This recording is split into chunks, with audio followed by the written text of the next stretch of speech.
half the distance inside their own 10-yard line. Right, I'm thinking it's probably And a couple steps forward for the Hoax Bluff defense, about a half step back as you had some early movement along the defensive line. Brody Quinn that time the guilty party as he got an early head start into the neutral zone. Southside did have one player ejected last week, I believe what was maybe on a targeting or a unsportsman-like related penalty last week. That came in the second quarter against Chelsea. And it ended up not really hurting them as far as the final result last week. Quick throw. Good throw, complete to the far side. Decent yardage as Adrian Davenport makes his third reception of the night. Gets close to the 15-yard line.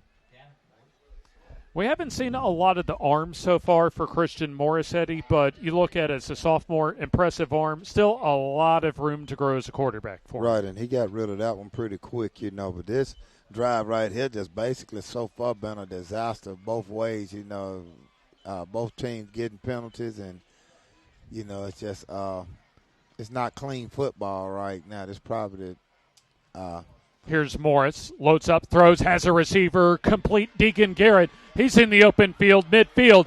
He could take it the distance, needs a block as he's wrestled down almost and, in fact, inside the Hoax Bluff 20-yard line. And we saw the arm that time of Christian Morris. Right, he hit him on a deep post route right there, and he showed some speed right there. So that went a good 70 yards on the play as they'll spot the football at the 17-yard line, a first down and 10, and a red zone trip for Southside. Well, you got a face mask at the end of the plate as well. So a beans and greens red zone trip. They'll have a big Friday lunch buffet tomorrow. They've got your football parties covered as well as we get into football season.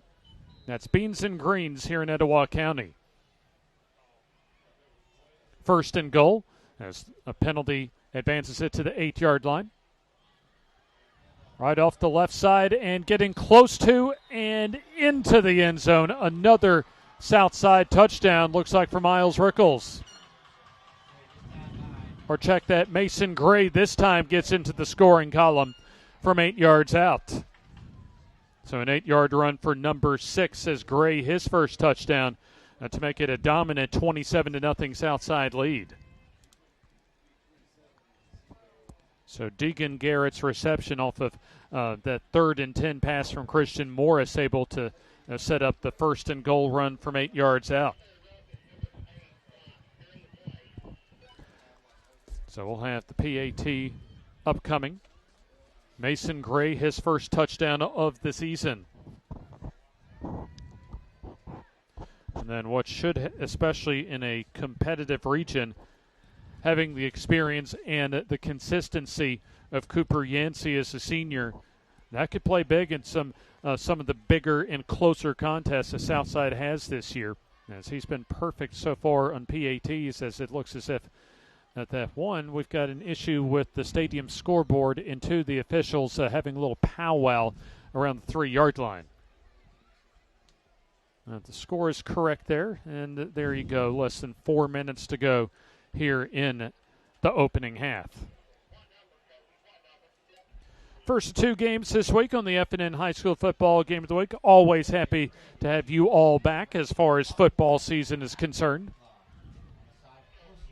Also means, hey, it's not that much farther till we ditch the summer heat behind, at least for several months.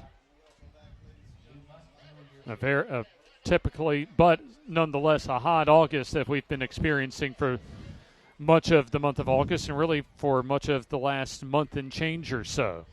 For some reason, I think you got a holding penalty on the PAT, so.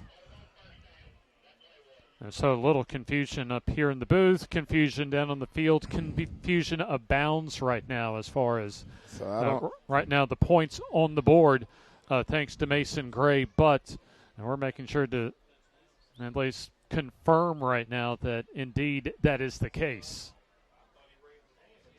So he did not. I don't know if he scored. You know what I mean? So it looks like they're taking the the points off the board.